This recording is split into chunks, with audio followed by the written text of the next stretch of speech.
Hey guys, and welcome back for another video. So, just about a week ago now, we got a new festival, or rather a re-release of an older festival added into Guild Wars 2. But just because this is an older festival coming back into the game doesn't mean they haven't updated both the lore and the mechanics to make a little bit more sense with all that's changed in Tyria since 2013. The Festival of Four Winds is broken into two main maps or activities, those being the Labyrinthine Cliffs as well as the Crown Pavilion.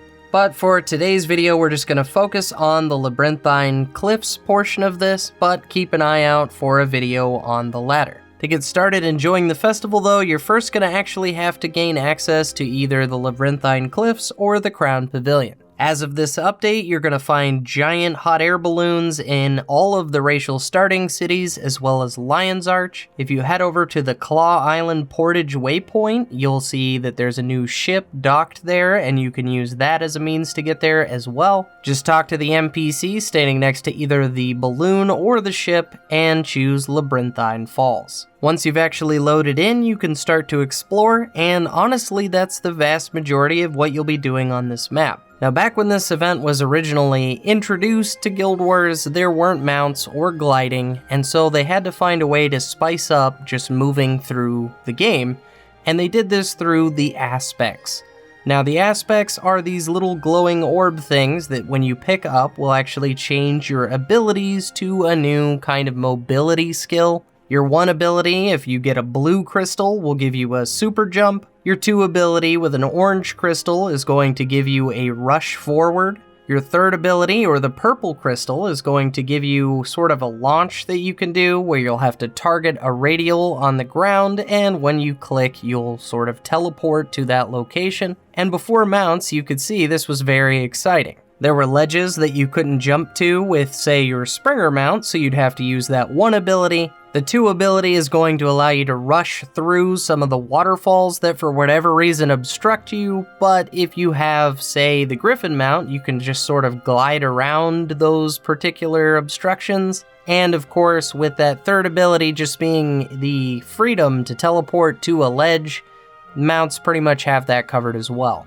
Like previous festivals, you will find some NPCs allowing you to rent some mounts, but if this is your first time playing through, I recommend just using the crystals, as it was a ton of fun back in the day, and if I didn't have mounts, I'd probably still be playing it the same way. That being said, for those of you guys who do have mounts, namely the Griffin mount, there are actually 2 new master courses, or adventures, however you want to look at it, that you can attempt with your Griffin. These races of sorts aren't very long, but they are pretty challenging to complete because if at any time you land, like in previous Griffin races, they end and you have to try all over again. One of the 2 in particular requires you to basically fly through one of the buildings without hitting anything and stopping, so I wish you the best of luck in your adventure trying to get this. Still though, these are more of activities, adventures, mini races, whatever you want to call them, than actual mount races, but of course, as with most of the recent festivals, we do have a regular mount race, or a skimmer race anyway. This isn't anything too crazy, but it is going to throw some of those flying sharks your way, so just be sure to look out for those. Additionally, there is a brand new race, or a Flying Doliac race.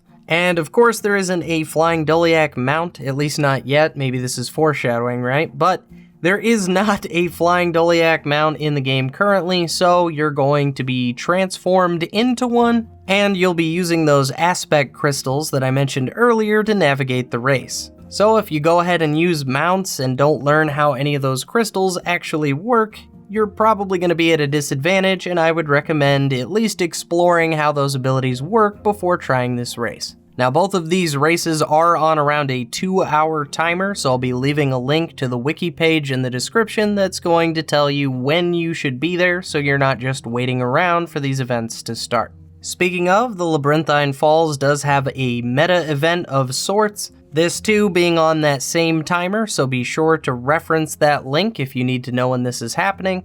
And the event itself is pretty straightforward. You're just going to be using your mount to navigate the map and collect bundles of loot. These appear as floating bag symbols, and you're just going to collect as many as you can. This event has 3 rounds, each requiring more bundles than the last, and if you and everyone else on the map happen to complete all 3 rounds, you should head back to the Skydocks waypoint, or the waypoint that is the highest in elevation, as a flame effigy will spawn, and you'll need to use water balloons to take him out. Completing the entire event will get you 1 daily chest that'll have some festival tokens in it, but if you want to keep repeating this event, the real reward comes in when you just collect those bundles of loot. This, of course, because those bundles are actually accumulating in your inventory, and there's a vendor who will take those for some pretty interesting rewards. The vendor you're looking for is the Treasure Hunt Reward vendor near the Bazaar Docks waypoint, or the lowest point on the map, and it's here that you'll be able to get a variety of kites.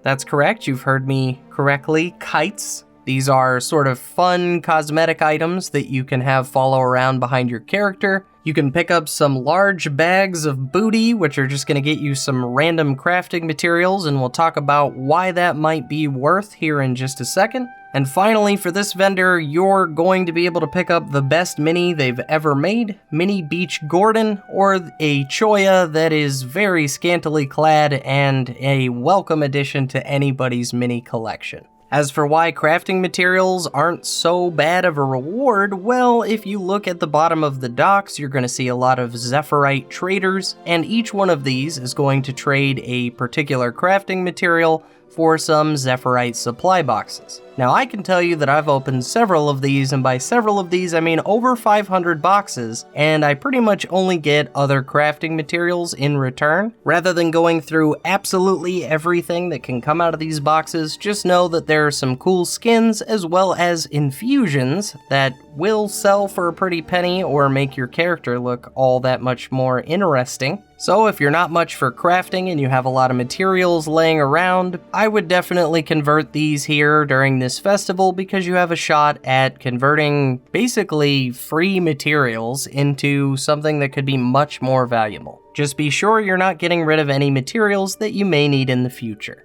Outside of these other rewards, you will get a festival currency, generically called a festival token, and you'll be able to, again, down by the Bazaar Docks, talk to an NPC with a gold star above their head, and gain access to a ton of skin rewards mostly, but if you've never played this before, or if you didn't get it the first time around, there are a ton of skins waiting for you. Do keep in mind, or at least take note, that a few of these will require some laurels, but only 1 per for whatever reason. There are a ton of items here, so I'll probably have some footage in the background showing you some of the skins you can unlock, but if you're curious about this sort of thing, I highly recommend just going through and seeing what the vendor has to offer. And that, guys, is the vast majority of what there is to do on this map, but I will make mention of a few other smaller things that are part of this festival. Firstly, throughout Corteria, you can find some Zephyrite kite basket supplies, and you're just going to get some random loot out of there.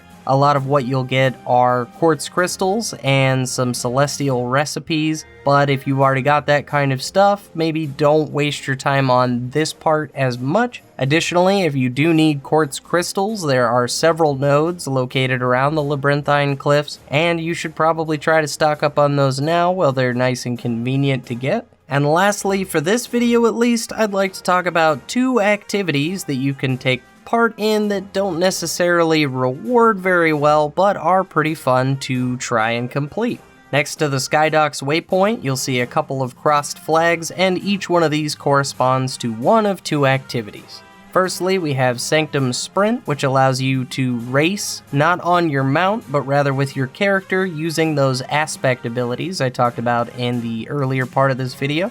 As well as Aspect Arena, which again uses those aspect crystals, but instead you're now going to be given a whole new slew of abilities to use, and this is actually a PvP format. If you guys like to shake things up in the competitive scene, or maybe you don't play much, this kind of puts everybody on equal footing, except for the abilities you gain through those crystals. Neither one of these activities are especially rewarding, but the reward should be the amount of fun you can have while playing them. So if you make it through the vast majority of what you're interested in this year's Festival of the Four Winds, be sure to check out these activities because they're a great way to fill the space if you just need to shake things up. Like most festivals, there is a daily completion reward that I'll bring up just so you know that it's a thing, but we'll be talking more about that when we move on to the Crown Pavilion as well as Queen Jenna's Jubilee. But anyway guys, I hope someone out there at least found this interesting, if not helpful. I know this event's been out for a little while,